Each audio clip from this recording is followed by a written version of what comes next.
S&P 500 turun sedikit hari ini sekitar minus 2,01% dari harga penutupan $3.900.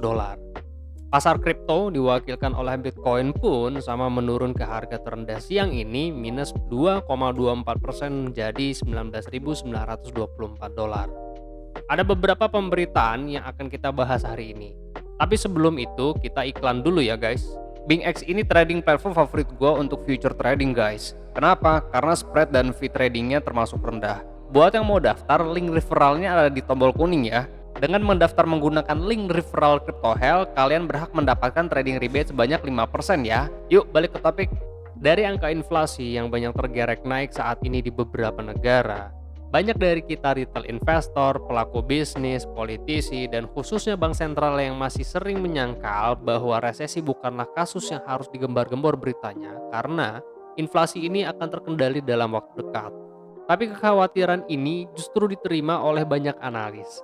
Pengusaha yang bermain di sektor real, ya mungkin Anda dan saya juga termasuk, melihat bahwa inflasi ini adalah masalah besar.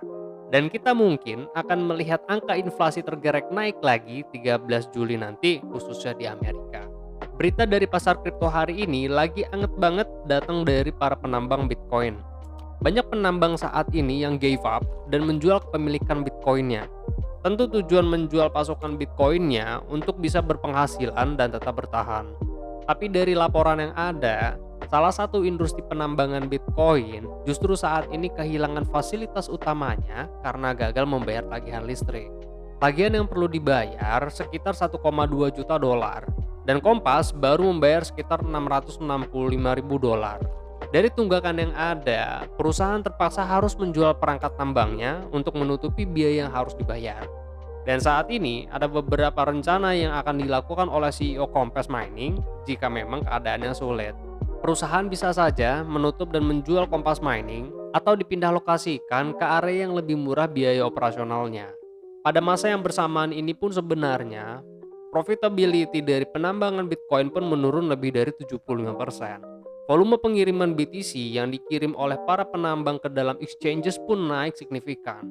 Sebagian dari perusahaan tambang Bitcoin setidaknya sudah menjual seluruh kepemilikan pasokan Bitcoin mereka yang sudah diproduksi per bulan Mei. Sementara banyak penambang menjual Bitcoin, Rusia justru sedang mempersiapkan penambangan Bitcoin menggunakan gas suar. Pemerintahan Rusia saat ini lagi berfokus merancang industri penambangan cryptocurrency dibanding melegalkan crypto trading dan sebagai alat pembayaran. Industri raksasa Rusia yang berjalan di bidang migas saat ini sedang bekerja sama dengan Bitriver, industri pertambangan cryptocurrency terbesar yang berlokasi di Rusia. Dari kolaborasinya ini, Bitriver akan membangun infrastruktur dan teknologi penambangan kripto di kilang minyak milik Gazprom.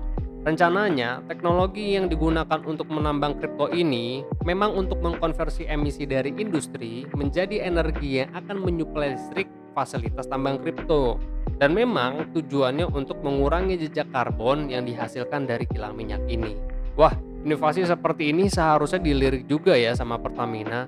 Kita kan juga negara penghasil minyak bumi, kenapa nggak copycat aja caranya? Jangan mau kalah sama El Salvador dan Rusia dong. Follow TikTok ini untuk mendapatkan informasi menarik lainnya. Jangan lupa mampir ke YouTube channel untuk informasi technical analysis. Linknya ada di profile.